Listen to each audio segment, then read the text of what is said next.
Bonjour. Bonjour. Magandang umaga po. So, bago natin simulan ang ating pinakasyon araw, tumayo muna ang lahat para sa ating panalangin. Today, Mark, pamulan tayo ang ating panalangin sa ating Diyos. Salamat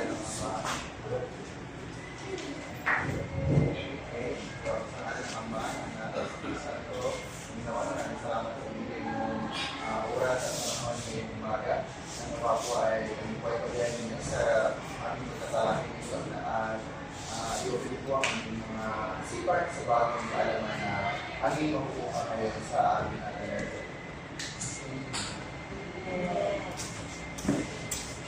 Uulitin po. Bonjour. Bonjour! Bago kayo magsiupo, tingnan muna ang mga palagay sa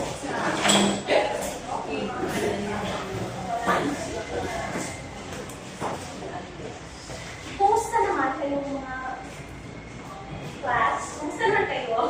Ayos lang po. Ako nagadala at kayo ay maayos. Sino ba sa inyo maaliban ngayong araw? Wala po. Sure? Ay, maaliit na lang. Iilan na lang kayo. Wala pa rin iban, sure na yun? Sino nangiiban? Yan ma! Pakitala, sino ang sekretary natin? John. Pakitala, sekretary. Okay, bago natin simulan ang ating talakayan ngayong araw, ay magkakaroon muna tayo ng mga alituntunin sa ating klase upang tayo ay magkaroon ng mas maayos na talakayan.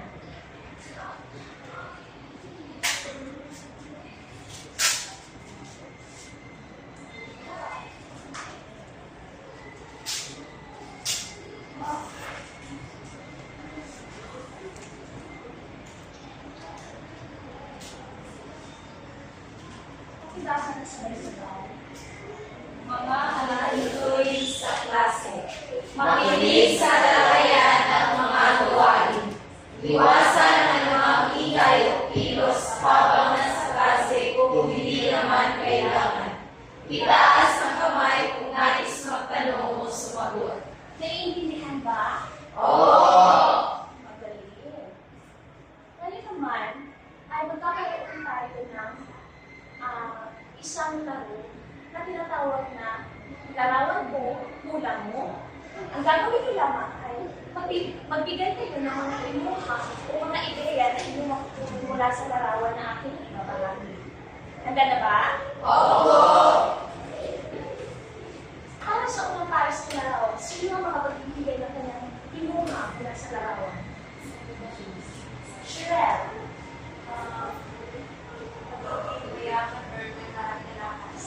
Tama. Sino pa may ideya? Gigi. Isang babaeng fashionista. Magaling. Salamat, Gigi. Sino pa? Wala na. Okay, lahat ng inyong sagot o ideya ay tama. Dito naman sa pangalawang larawan. Lady. Kaya makita ko sa larawan na may mga ayos ay magandang bahay at hindi lalong siya ang bahay para mayaman sa nila. Maraming salamat, Dave. Sino pa? Juki. Juki, base sa larawan natin, ikaantay na sinabi ko. Unang bilhin na ide, ito ay pumapatungkol sa kami na kasi ito ay pumapatungkol sa estado ng pamumuhay kung saan kita natin na yung bahay, pagkita natin yung isa, pagkita natin yung mayaman na pagkasi ng pamumuhay sa pagkala yung isa, ay maghirap lang. At makikita din sa larawan na medyo mas makakataas na level yung tama. Ang larawang ito ay nakapakita ng kainahan ng isang mayaman at isang mahirap. Ito ay tumutukoy sa estado ng pamumuhay ng tao sa lipunan. Ito na tayo sa pangatlo. Sino ang makapagbibigay ng kanyang ideya? Kung wala, ay iaasa natin ang mga sasagot sa gulo bulong ng palad. Dito natin malalaman ang inyong kapalaran. Sino kaya?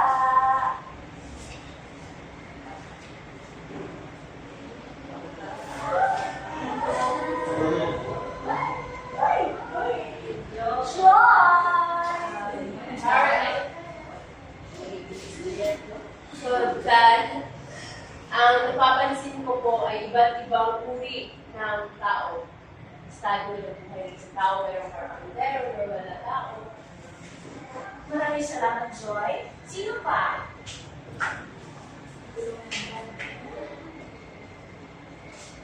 Kung wala na sa sagot ay tutungo na tayo sa ating susunod na sarili. So, ang halimbawa ito ay may kaugnayan sa ating pagsatalakayin ngayong araw.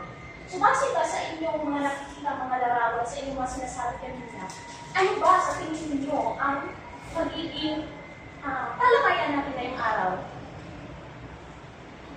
Raymar? For sa akin, for sa mahirap na nagkuling na posisyon. Magaling. Ang ating talakayan ngayong araw ay pumatungkol sa isang akdang isimulang bigay mawazan na pinamagatang ang Hintas. Ang kwentong ito ay namula sa France o sa Pransya.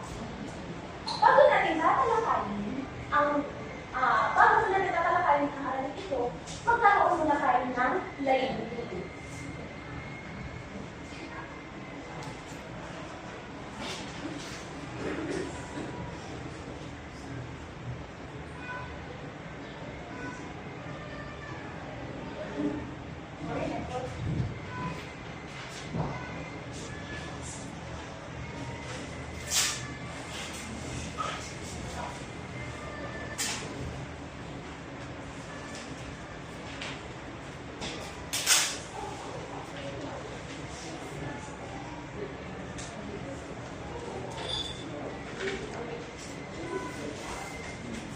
Pakibasa ng ating layunin mo ay layunin. Sa katapusan ng aralin, ang mga mag-aaral ay inaasahang nasusuri ang mga pangyayari ayon sa dulog na realismo, nakapagpahayag ng sariling pananaw sa mga pangyayaring kaugnay o kahawig ng mga pangyayari sa akda, at napagbubuhit ng dalawang larawan na sumisimbolo sa estado ng pamumuhay ng tao. Maraming salamat ngayon. Nawa ay magawa natin ang lahat na nakalagay sa layunin ngayong araw.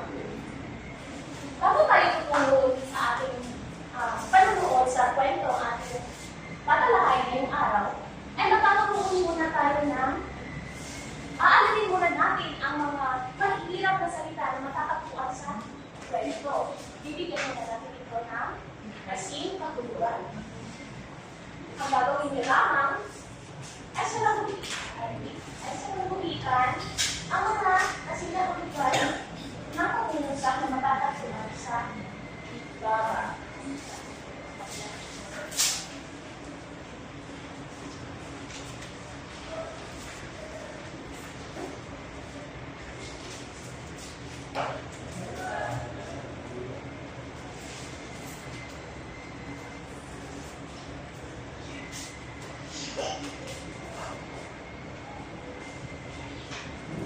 Okay, sino ang gusto sumagot sa unang pangungusap?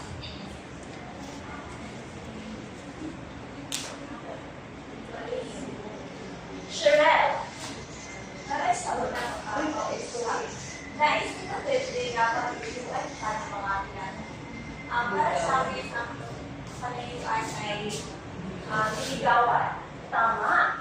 Tapos sa lagulitan. Ang tama sa loob.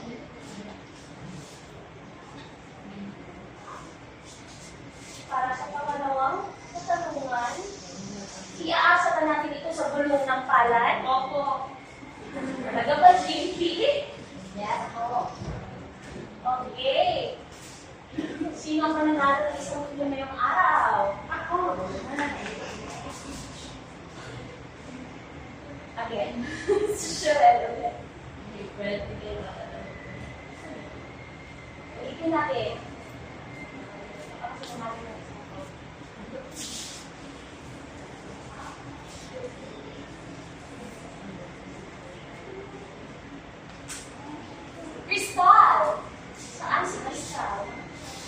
binibining pista sa iba ng pangalawang pangungusa.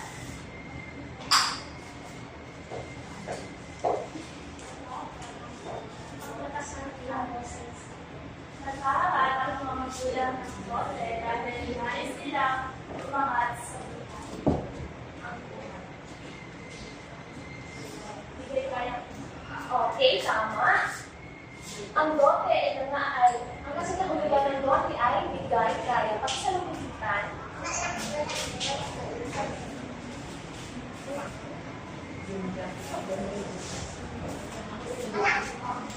Number 3, pangatlo, si Joby.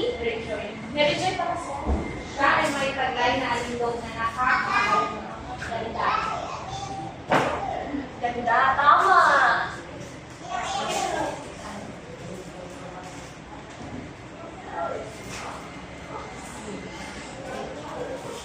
Ano pa? Sa tingin niyo, may iba pa ba? Kasi nahulugan, repeat, Jinky, Tutango, Aki. Yung totoo, Jinky. Aki. Final, Aki. Oh.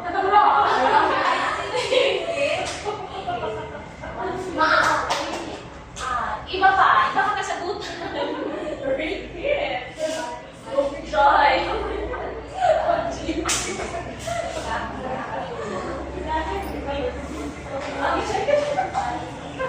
Okay.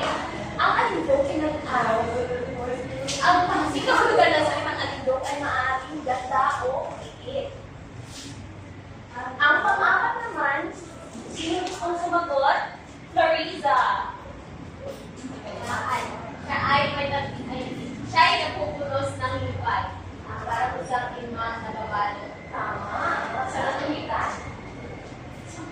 Ang kasing kahulugan ng napuputos ay nabalot. Panghuli ko ng usap, sino susunod? Wika. Pakita sa muna pang-usap. Nilalaro sa kanyang pag-asawang lahat na nangyayari sa iba. Tama.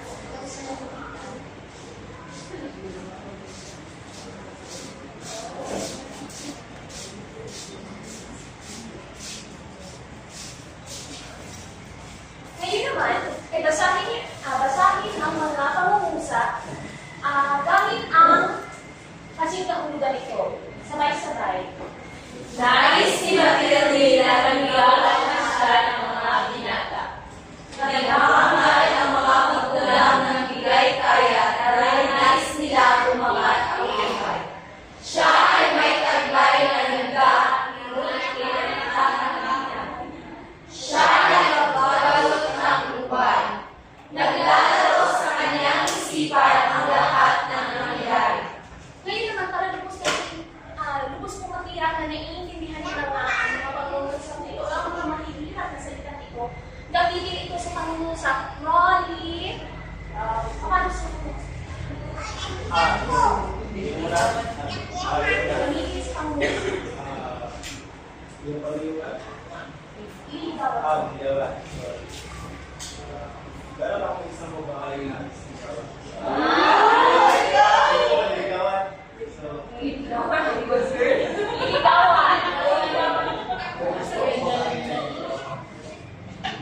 Isigawan ko sana sweeper siya. Sino? Si Raymond. Gusto ko lang. Gusto ko lang. Okay, dito na tayo sa pangalawa. Maraming salamat, Rolly. Sa pangalawa, tulong na pala. Maluhay ay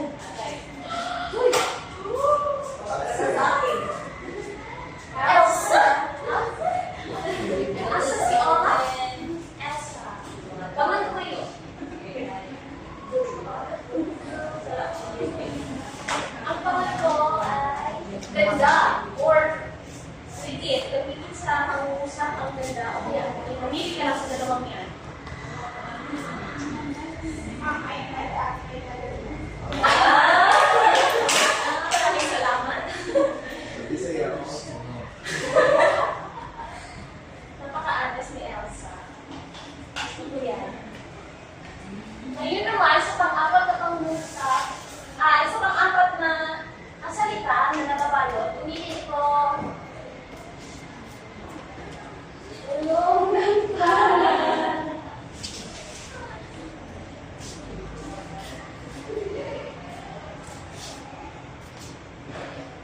Joy to the world. Gamitin sa Pang-apat.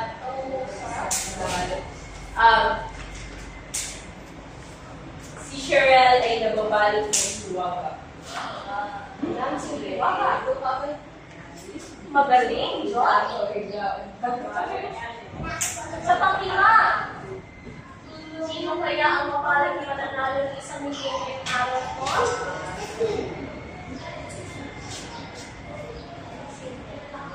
Rizal? Si Rizal. Sayang. 1 milyon yun.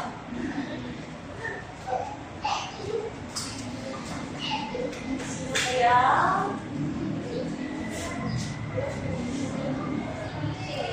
Raymar! Ikaw ang pala na nanalo. Isang klaseng tinapay. Okay, so, sa mga nangyayari, hindi pa rin nawawala sa ating isipan. Ang mga, hindi pa rin nawawala sa ating isipan ang mga pangyayari na ating Magaling. Okay, palakpakan ang inyong mga sarili. Sandali. Anong palakpakan mo? Barangay na? Sige, bigyan ng barangay na ang inyong mga sarili. So ngayon naman, dahil natitiyak ko ng lubos nyo ng maiintindihan ang aking panunood ngayon, hindi pala. Panunoodin na yun ay ating naman ng bago natin simulan, magkakaroon muna tayo ng mga gabay na tanong para sa ating talakayan. Ito yung mga tanong na sasagutan namin na tumakatungkol sa mga nagaganap, mga pangyayari nagaganap sa mapapanood nyo kaya na video.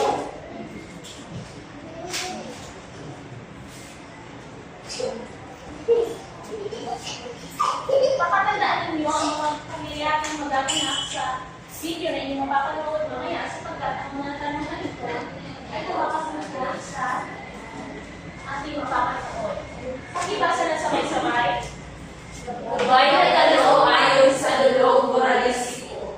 Ano ang nais Kayawati na may akda sa pag-iralang ang hindi marunong makontento sa buhay ay hindi magiging maligayang buhay. Ano pag-uhay ang nais palingawin ng may akda sa kwento mula sa katauhan ni Matilde?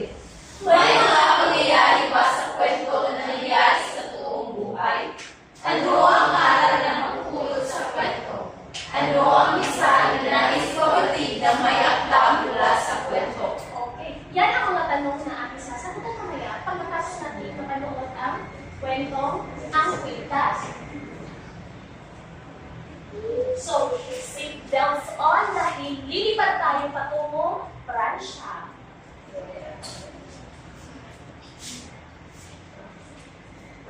Handa na ba kayo? Oo! Makatanda ang mabuti ang mga mahahalagang pangyayari sa inyong mapapanood. Mga kwento naman ang kwintas.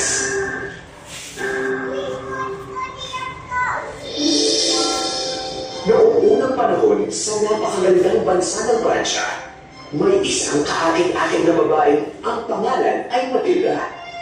Inaalagaan niya ang kanyang itsura at palaging nag-aalala wala siyang magagarang gamit.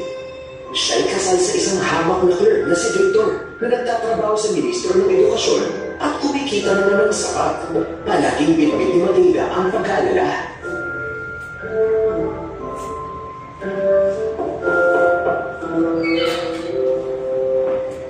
Ha, ang ganda ng suot ng babaeng yun. Ang gaganda ng mga laso niya at alahas habang ako, nilaso man lang ay wala. Ba't ka ba nag-aalala sa mga mababagaw na bagay? Kahanga-hanga ang iyong ganda. Hindi pa ba yun sapat? Hindi kumbinsido si Matilda. Naniniwala siyang dapat na meron siya ng lahat ng mga yaman na mayroon ng ibang babae. Noong gabi, sila ni Victor ay naupo upang maghapunan. Mainit na sabaw at bagong lutong tinapay. Hindi ba ito kaaya-aya? Sabaw na naman at normal na tinapay. Sana makakain man lang ako sa maraming pagpipilian at mas magagandang kubiertos. At kaya si Matilda ay nagpatuloy na mabuhay na laging may gustong higit pa kaysa sa makontento sa kung anong mayroon siya. Isang araw, umuwi ang kanyang asawa na masayang masaya. Matilda, ito para sa ito. Binuksan niya ang sobre at nakita ang imbitasyong nasa loob. Isang imbitasyon sa handaan na gagawin 1,000 mula ngayon sa bulwagan ng ministro. Hindi ka ba masaya? Masaya? Victor, sabihin mo nga, anong isusot ko sa handaan yun? Siguro yung damit na palagi mong sinusuot sa sinihan kasi maganda ka naman sa akin. Oo, anong problema? Kasi wala akong kahit anong pwedeng isuot sa handaan, ganon. Mahal ko, huwag kang umiyak. Magkano ba ang bagong bestida? Tumahan sa pag-iyak si Matilda at nag-isip ng mabuti. Mga 400 francs. Biglang namutla si Victor sa narinig. Yun ang eksaktong halaga na itinabi niyang pambili para sa gamit pang isda pag lumalabas sila ng mga kaopisina niya. Kung ganun, mahal ko, ibibigay ko sa iyo ang pera para makabili ka ng napakagandang damit. Ngunit habang papalapit na ang handaan, lalong hindi mapakali si Matilda. Anong problema?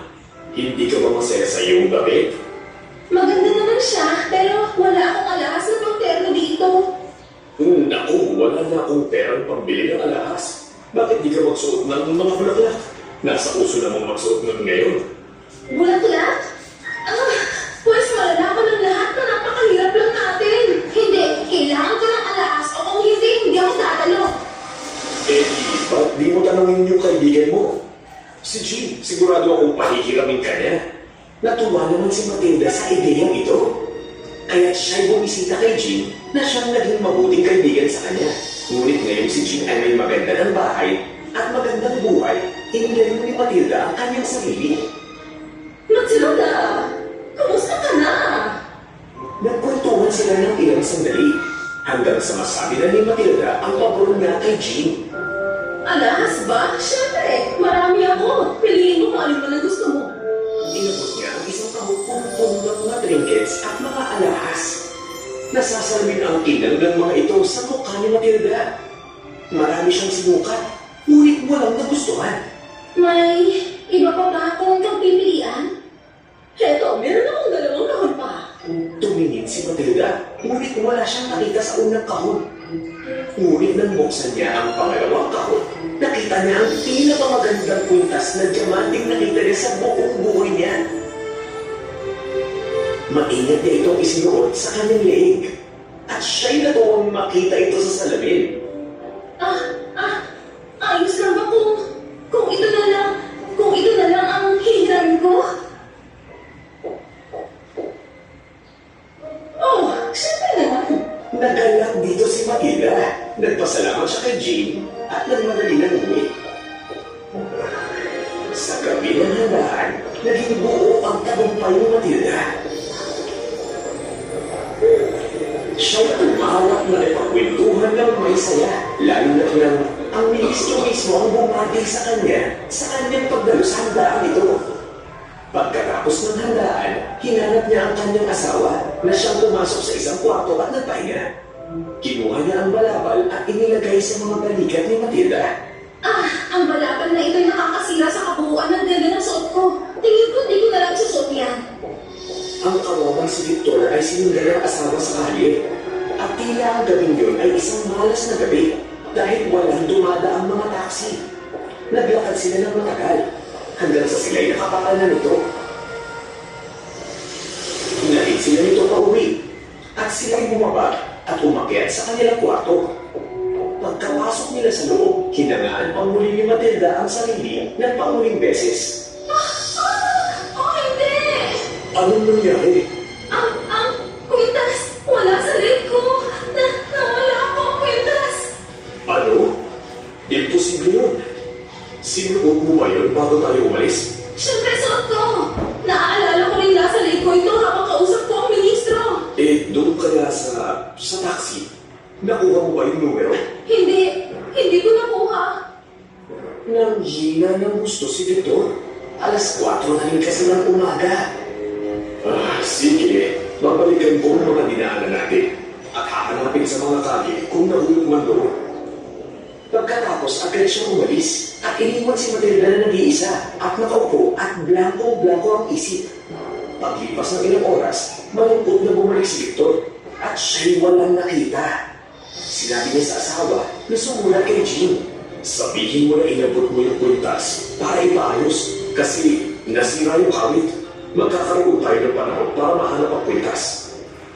At habang ginagawa ito ni Matilda, si Victor naman ay gumawa ng reklamo sa mga polis at taxi driver. Pero walang balitang dumating sa kanila. Wala na tayong ibang magagawa kundi palitan ang kwintas na yun. Umikot sila kung saan-saan sa lahat ng mga alahero. Sa wakas, may nakita silang kapareho ng kwintas tulad ng kwintas na nawala. Ito na yun! Ginoo! Magkano ito? Ito, madam, ay naghahalagang 40,000 francs. Masakit man sa loob nila, binili na nila ito. Nakiusap sila sa alaherong hintayin sila nito hanggang makakuha sila ng pera. Si Victor ay lumibot at nakiusap at nagtanong sa lahat ng kanyang mga kaibigan at kamag-anak. Nakolekta niya ang pera kailangan at binili niya ang kwintas. Isinauli niya ito kay Jean. Nakinuha naman ito nang hindi man lang ito tinitingnan. Pagkatapos noon, nagbago ang buhay ng mag-asawa. Binitiwan nila ang mga katulong at lumipat sa isang tirahan na mas mababa ang renta. Si Matilda ay nagkuskus at nagpula at nagtrabaho sa iba't ibang bahay sa syudad. Ang kanyang mukha'y kumulot at bumaspang ang mga kamay. Si Victor ay mas humaba ang mga oras sa trabaho sa umaga at nagtrabaho rin sa gabi. Pagkatapos ng 10 buong taon ng paghihirap, nabayaran na nila ng buo ang kanilang utang. Ngunit napakalaki ng ipinagbago nila. Napakapangit na ng mga kamay ko ngayon. At ang maganda kong buhok. May mga upan na ang buhok ko ngayon. Isipin mo na mga hibla ng pila, mahal, para sa lahat ng paghihirap natin. Napangiti siya sa sinabi. Ngunit nalungkot pa rin siya pag naiisip ang nangyari dahil sa isang diamanteng kwintas. Isang araw, habang naglalakad sa labas, nakita niya isang binatang sumasabay sa lakad ng magandang babae. Si Jean! At ang kanyang itsura ay singganda pa rin ng isang rosas. Ano kaya kung puntahan ko siya at kausapin? Jean! Kumusta? Napakatagal na pero ang ganda-ganda ka pa rin. Sino ba ang babaeng to? Parang hindi ko pa siya nakikita. Madam? Paumaninig, ngunit tingin ko hindi pa tayo nagkaka. Mahal kong kaibigan, ako ito, si Matilda. Siguro nga malaki na ang pinag-iba ko. Matilda? Naku, mahal ko. Anong nangyari sa'yo? Kinuwento na rin Matilda kay Jean ang tungkol sa nangyari. Naisip niya bayan naman na ang buong utang nila at maayos na ang lahat. Mabuti na umamin na rin sa kanya. Sinabi mong nawala mo noon ang kwintas ko. At pagkatapos ay bumili ka ng kapalit na nagkakahalagang 40,000 francs? Oo, pasensya na at nawala ko nung una pa lang. Oh, Matilda! Bakit hindi mo agad sinabi sa akin ang katotohanan? Ang kwintas na yun ay di man na nagkakahalaga ng 200 francs. Paano yun naging posible? Napaka-elegante pa naman nun. Ngunit peke lang yun. Isa yung kwintas na gawa lamang sa iyong kinakilala yung mga piraso ng kristal. Kaya ang kawawang Matilda ay natutunan ang leksyon. Kung siya ay nakontento lamang sa kung anong mayroon siya at binilang ang kanyang mga biyaya, siguro ay hindi na niya kinailangang pahirapan ang sarili niya ng ganito. Naging katawa-tawa talaga ako. Meron akong disenteng bahay at mapagmahal na asawa. Bakit hindi ko ito nakita dati? Mahal kong Matilda, nakauwi na ako. Anong tanghalian? Oh, at binili ko ang mga bulaklak na ito. Sana magustuhan mo sila. Ang gaganda! Para sa tanghalian, naisip ko mag-init ng sabaw at mabagong lutong tinapay. Ayos lang ba?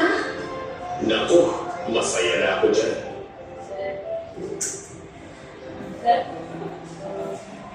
Okay, nasisiyahan ba kayo sa itong panood? Ano ba ang masasabi niyo sa kwento? Ano ang iyong nagiging mo sa kwento?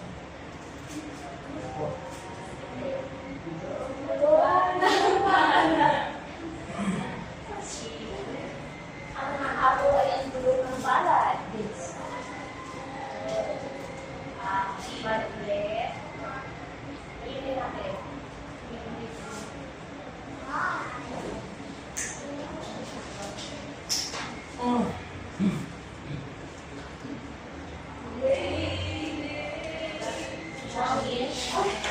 Jamil, ano masasabi ko sa kwento dito ko? Ang masasabi ko po sa kwento na aking sinaraon ay dapat mag-iintay sa tayo sa pagkakas sa lahat ng mga bagay na ating nagkakaroon. Dapat naman ay may mga nagkakaroon magiging dapat ay matutunan ng importansya at makikita ka ng meron sa ating huwag na ng mga bagay na alam naman natin yung mga bagay na mahihirapan tayo sa pagkabobo. Kaya mga bagay na alam natin talagang yun. Kaya huwag maingit. Huwag maingit sa mga bagay na meron ng iba. Tapos, mas dapat sa nang meron ka. Tapos, magsikap lang sa araw-araw na bumuhay ka maliit sa araw-araw. Makakagugil ang ano yung mga bagay na nakakagugil. Magaling, palakpakan si Jamil. Ano naman masasabi mo sa pagkakagaling pinakita ni Matilda sa kwento?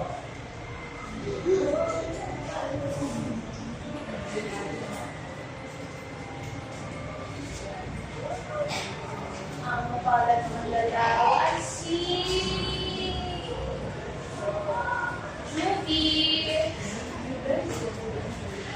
Para sa akin, ang masasabi ko sa galing na si Matilda ay hindi talaga aral sa mga ritual kasi nga isa siyang ambisyosa. Hindi siya kompleto sa meron siya. So, ngunit sa tagal ng tinaman, meron tayong makikita kung mula ng Matilda. So, bilang isang nag-aaral, bilang isang kabataan, dapat tayong kompleto sa pag-aaral tayo para makita yung kahit isang paulan sa Matilda. Okay, magaling pala din si sabi natin ang mga gabay na tanong ayon sa tulong na Moralisiko.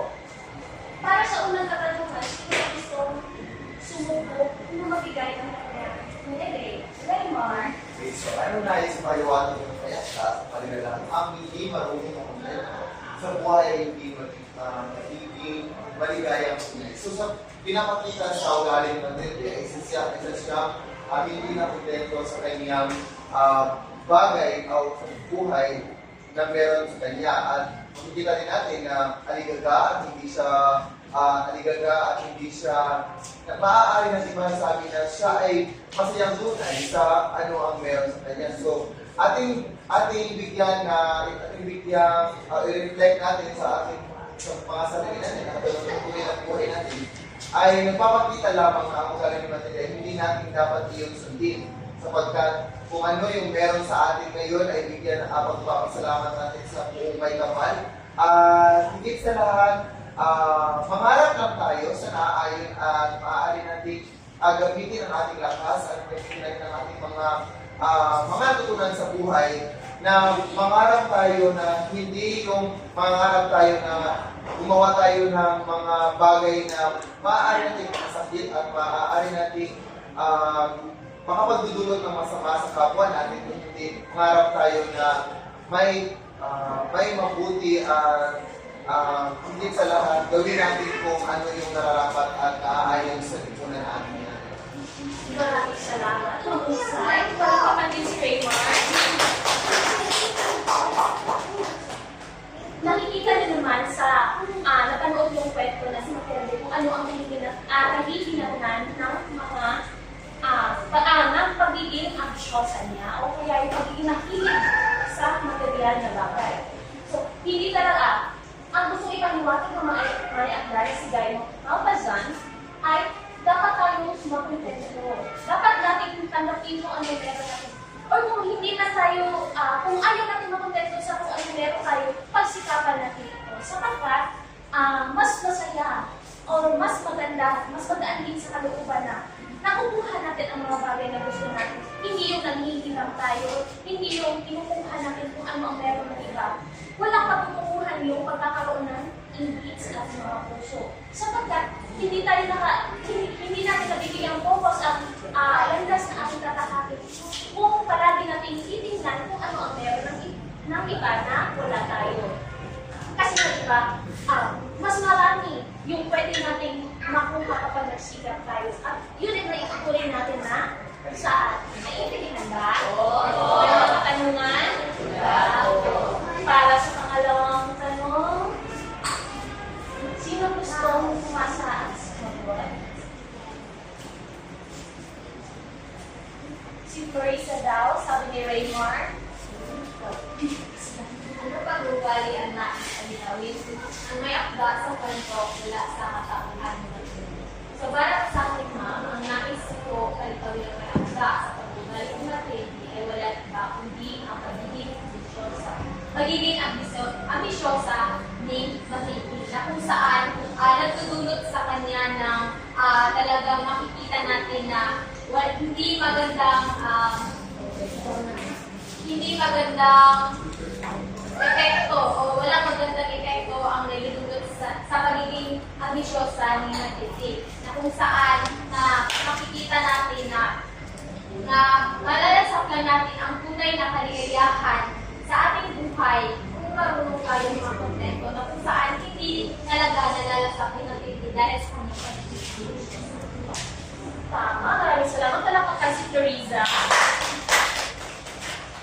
So, hindi lamang ang pagiging ambisyosa, kundi ang pagiging irresponsible din. Irresponsible sapagkat, di ba, naghirap siya ng butas, tapos hindi siya naging maingat, lalo na hindi niya alam na ito pala epekte. Hindi siya naging maingat, kaya dapat, kung may hihiramin na tayo, hindi naman masama ang maghiram, di ba? Kasi kahit tayo mga Pilipino ay naghihirap tayo ng mga bagay pagdating sa mga okasyon, di ba? Kaya nagbebenta, di ba? Ginagawa naman natin yun. Ngunit, dapat meron tayong yung tinatawag na sense of responsibility or pagiging responsable natin sa mga bagay na hindi naman sa atin. Naiintindihan? Opo. Pangatlong katanungan, sino ang sasagot? Bobby.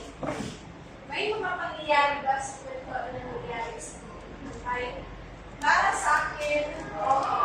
Meron mga pangyayari sa kwento na nangyayari sa buhay. Halimbawa, ganito na dito sa ating lipunan. So, mapapansin na natin na marami din mga mag-aaral, marami mga kabataan na gusto umangat sa buhay. So, masenso, makatayo ng magandang bahay. So, alam niyo ba yung apat na M?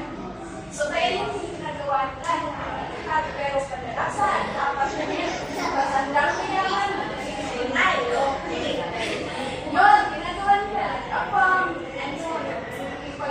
relasyon sa mga nasa may kaya, o nasa ibang bansa, o mga sa buhay, o nasenso, makatayo ng bahay, kahit hindi mo ito na magandang paraan, kasi dapat malaan tayo sa tamang proseso, kahit na malayo, mahirap, gusto na tayo pagkakong gano'n kasi masaya naman tayo sa ating ginagawa.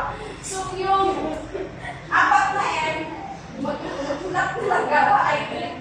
So, yung ginagawa nila, so antayin kasi kung anong ginagawa mo sa iyong kapwa, babalik mo sa iyo. Parang gulong na? Parang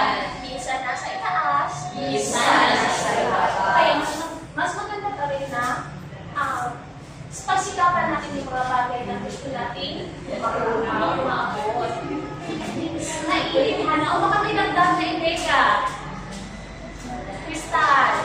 Sige, Crystal. Crystal. Kapalapit ko ako. Isip ko tayo na. Sige, Crystal. Magbigay na iyong ideya. Napalapit ko. Actually, doon pala sa akin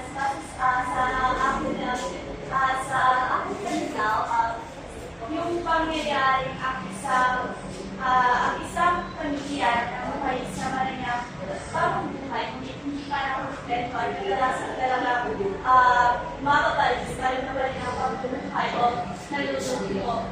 Kaya mas masabi ang hindi marunong makulit sa buhay, hindi magiging maligaya buhay. Kaya nga dapat sa isang tao nasa atin ang pagiging kontento at magpapasalamat sa lahat ng bagay. Yung mga, kung ano man ang meron tayo ng treasure natin, pahalagahan at pagmalikan. Kung ano man yun, kung kailangan ipalagag-talagag. Pero kung hindi naman natin kayang gawin yung pag-import na lang. Maraming salamat. Talapakan sa GCS. Dito na tayo sa pang-apat na tanong. Ano ang aral na mapupulot mo sa kwento? Sige nga. Iaasa natin ulit sa tulong ng palay.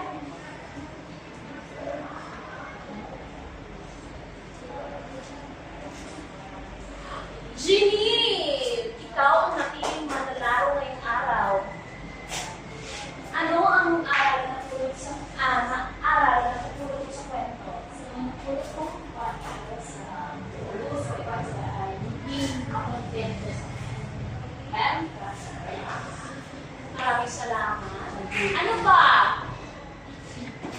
Joy, ang napulot na aral sa kwento yung magiging tapat tayo sa ating mga pagkakamali. Kasi doon, magiging tapat kasi sa kwento na pinag ko, nagiging tapat na siya na nawala yung kita. So, hindi sila nakahandong sa ganung bagay. Magkakaroon sila ng maraming utang. So, may mga dapat na magiging tapat tayo kung may mga pagkakamali tayo. Dapat na hindi natin ito na mas maaga pa upang hindi mas lalong lumalaki ang problema na nangyari ito dito. Susolusyon na natin ito.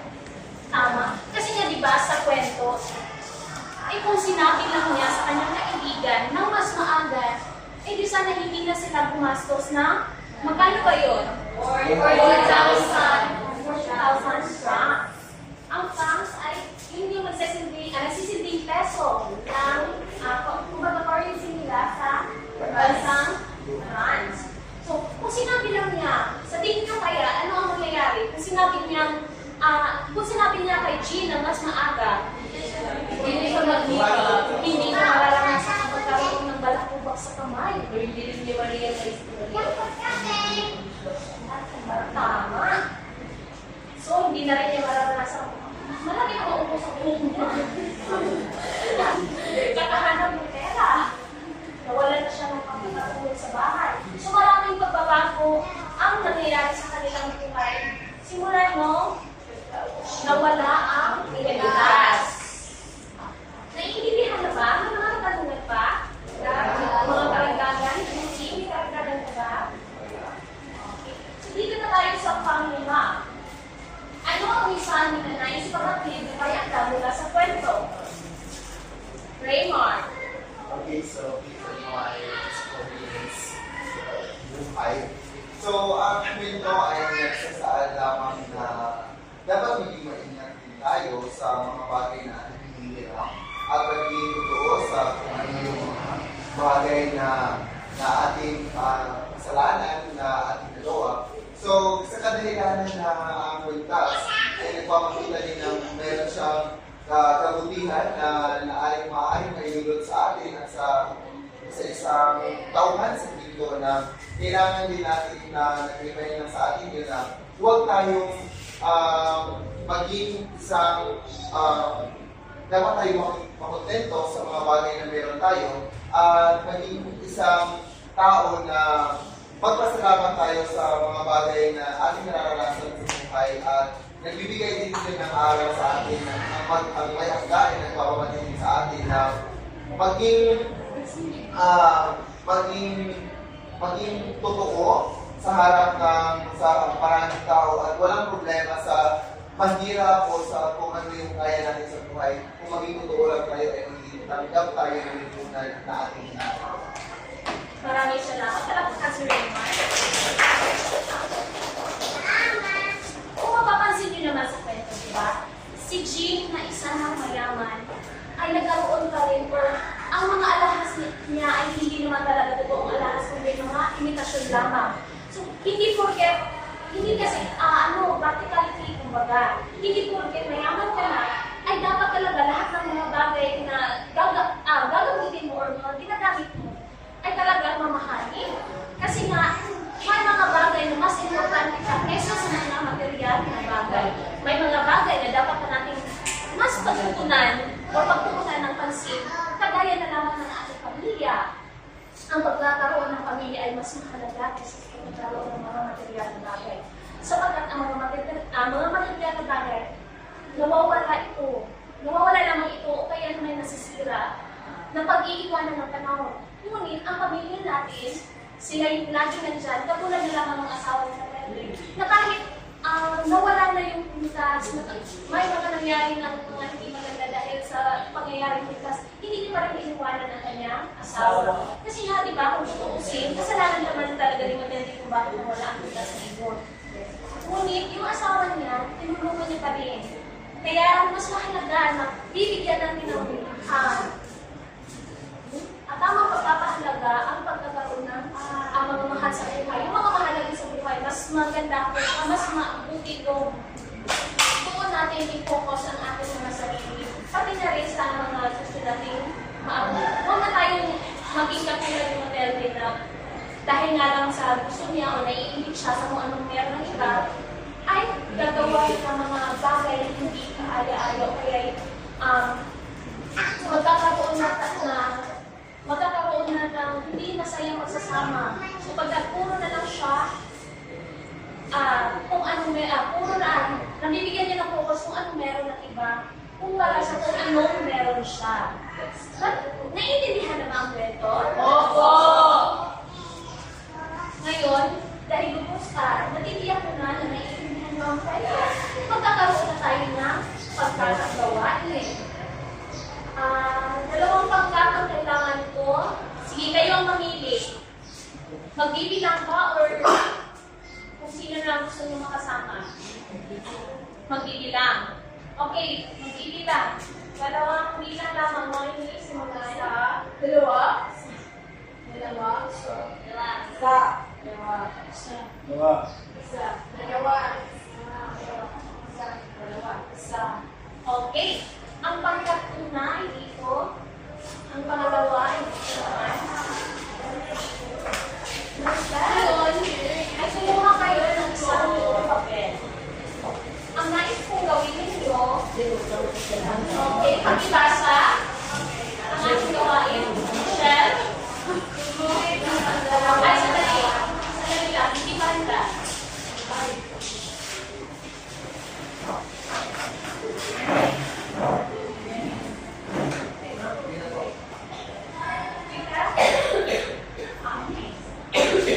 Handa na ba?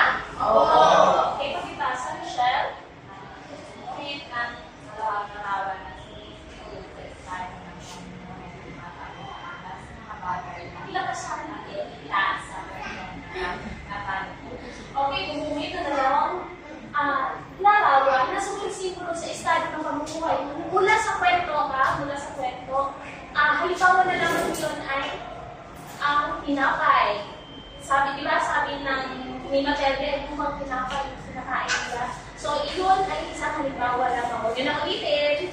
Maghanap kayo ng isa. Dalawang bagay na sumisimbolo ng estado ng pamumuhay ng tao. Okay, para sa ating pamantayan sa inyong mga gawain, pakibasa ng sabay-sabay. Gila naman. Dalawang puntos. Kalinisan, 10 puntos. Operasyon, 10 puntos. Kabuuan, 40 puntos. Sa isang buong papel yan ha? Okay. Bibigyan kayo ng 5 minuto para gawin ang inyong gawain. Pagkatapos na, ay pumili kayo ng isang representante na magpapaliwanag sa harap.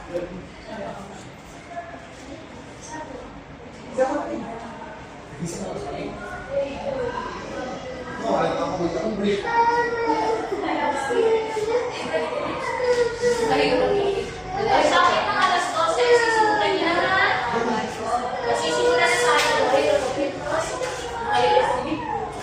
Okay,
1 minuto na lamang.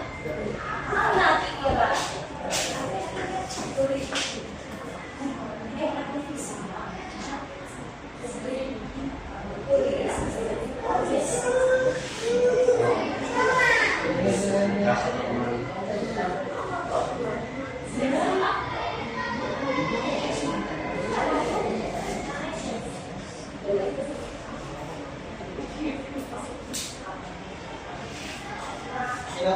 Tapos na. Ang magpapakitang gilas ay ang unang pagkat.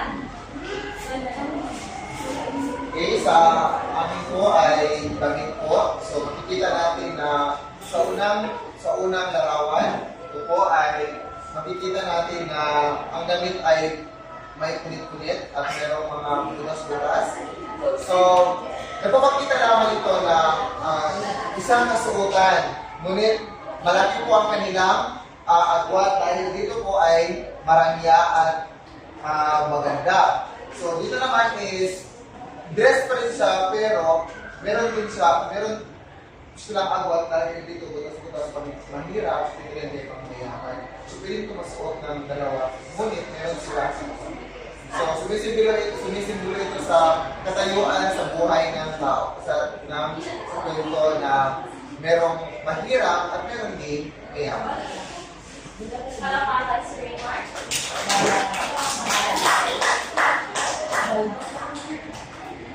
Okay, dito naman tayo sa pangalawang section.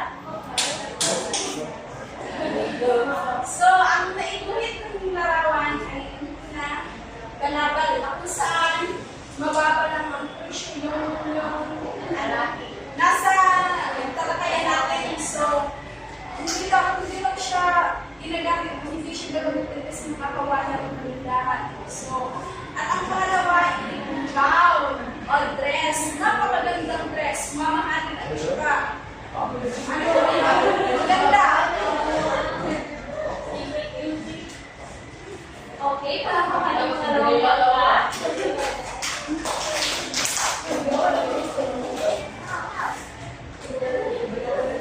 Para sa pagbibigay ng puntos, ang unang bangka ay binibigyan ko ng 8 puntos sa nilalaman. 18! Sorry! 18 puntos sa nilalaman. Sa kalinisan ay 10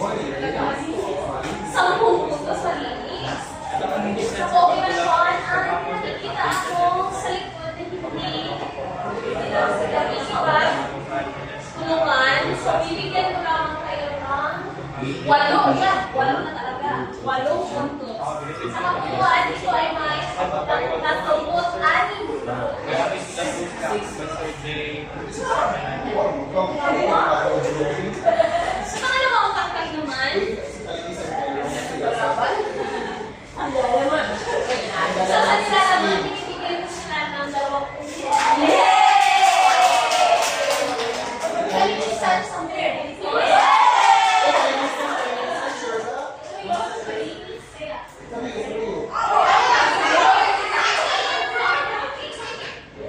So, sa cooperation, sapagkat nakikita ko din naman na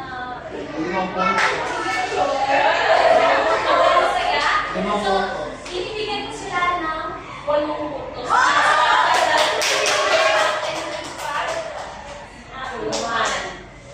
So, sa pagkukuhan, meron kayo 8 puntos. Kayo ba nasisiyahan sa inyo mga puntos sa pagkukuhan?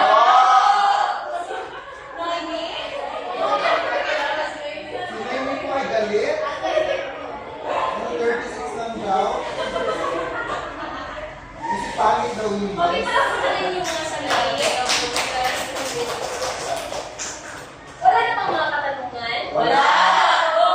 Ngayon, ay magsamula tayo sa ating pagsusulit. Magkakaroon tayo ng susulit. Pakibasa ang panahon ng Jomish.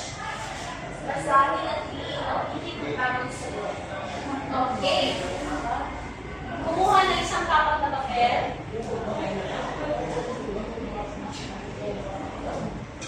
Tapos na ba? Opo. Okay.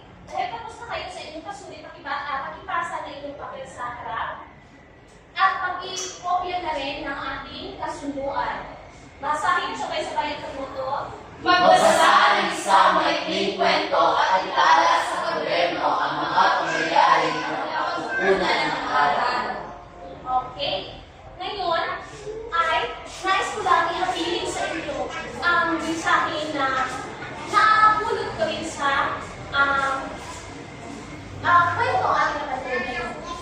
So, dapat natin iintin sa ating mga isipan na kung tayo ay mayaman, pues pwede tayong mag-aksaya ng pera. Pero kung tayo ay may katantangan lamang sa buhay, ay dapat natin pagsikapan kung ano yung mga naisip natin, ha? Dapat maging responsable din tayo sa ating mga desisyon na gagawin sa buhay at dapat din tayong makontento, lalo na yung pagiging makontento talaga. Yun ay dapat natin talagang ang panatilihin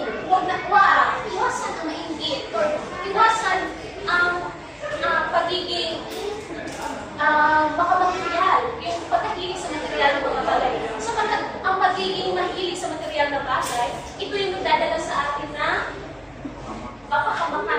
magdadala sa atin ng problema. Naiintindihan ba? Okay. Paalam sa lahat.